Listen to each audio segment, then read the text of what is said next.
Well, anybody can make money on that, and of course it hurts or increases the cost for the rest of the Medicare program when they suck off and attract those healthy. Mm-hmm. And there's all these games that are played, and if we had the public option that you're talking about, public option would be something like Medicare. Their duty is not to make money, but their duty is to serve the public. And they would say, come on in. You know, you may have diabetes. Come on in. We'll be happy to treat you. We want to get you healthy.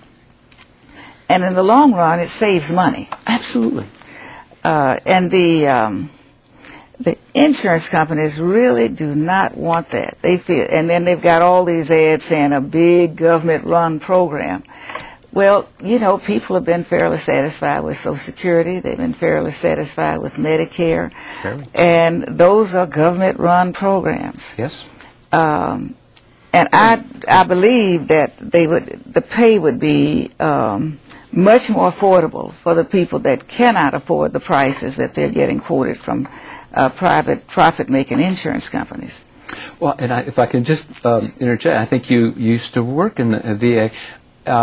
I think the VA is a pretty popular program. Yes. All the time I've been in Washington, it's going on 45 years or so, I have never, ever seen a member of Congress say, I'd like to close the VA hospital in my district. Because people don't like it. I mean, it'd be stoned. They would throw him out of office. And that's all government run. It's government run, and it's very high quality. They have the best computer electronic medical records in the country these days. And I look at Walter Reed, where we either go to Walter Reed or Bethesda for much of our primary care testing, blood pressure and all that.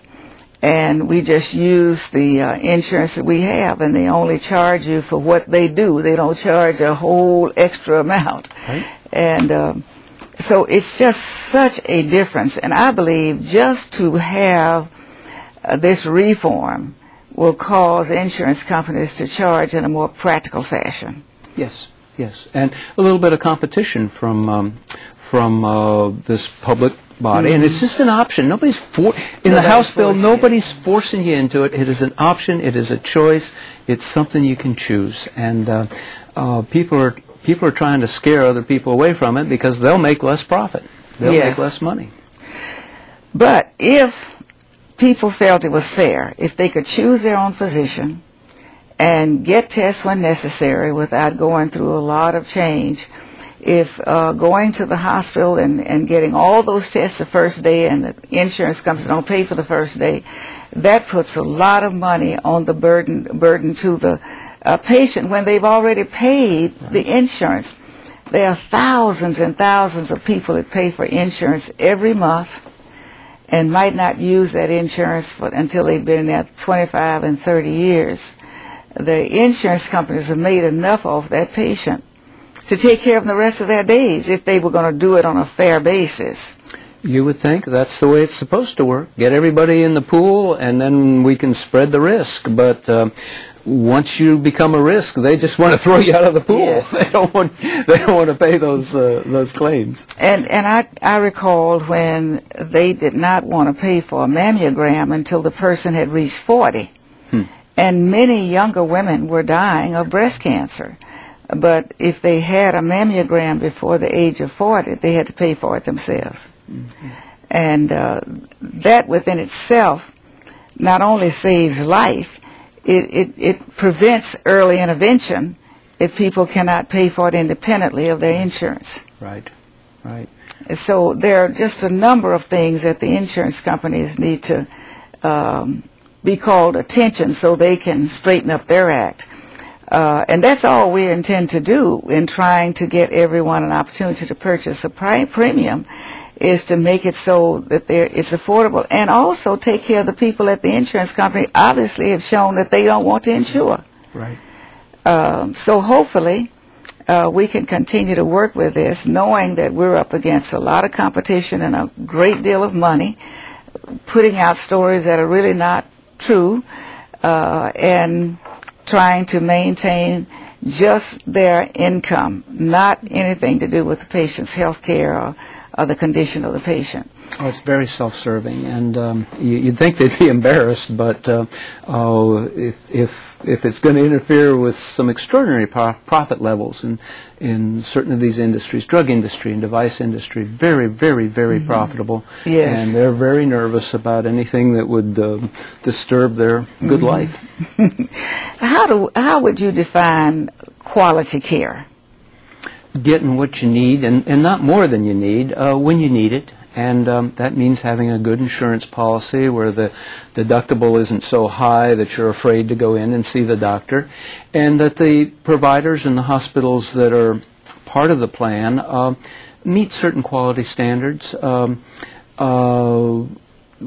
I say, most of the time, most insured Americans get pretty good health care, but this little TV show that we're on here runs about half an hour. Yes. During this half hour, six of our fellow citizens are going to die from largely preventable, unnecessary infections acquired in hospitals, in kidney centers, in nursing homes. 6 every half hour. It's insane, and it's largely preventable. Europeans have shown us it's preventable. It's called washing your hands before you go to the next patient and touch them. It's called sanitizing certain devices like the stethoscope the doctor uses. It's just common sense stuff. And yet we have this resistance from so many of our hospitals for reporting these error rates. And we, Consumers Union, thinks if we can make this data public, consumers can see, ooh, that hospital is not as clean as this hospital. If I have a chance, I'm not talking in an ambulance, but I'm talking elective surgery. Let's go to the cleaner place. And even more, the doctors who work there, they don't want to work in a slaughterhouse. They want to be proud of where they work. So if they see, oh, we got a bad score, they'll say, let's get our infection people to clean up this operation and quit killing people. So there's the quality of having health insurance and being able to see your primary care doctor so that cough doesn't become pneumonia, so that you need to go into the hospital. That's quality.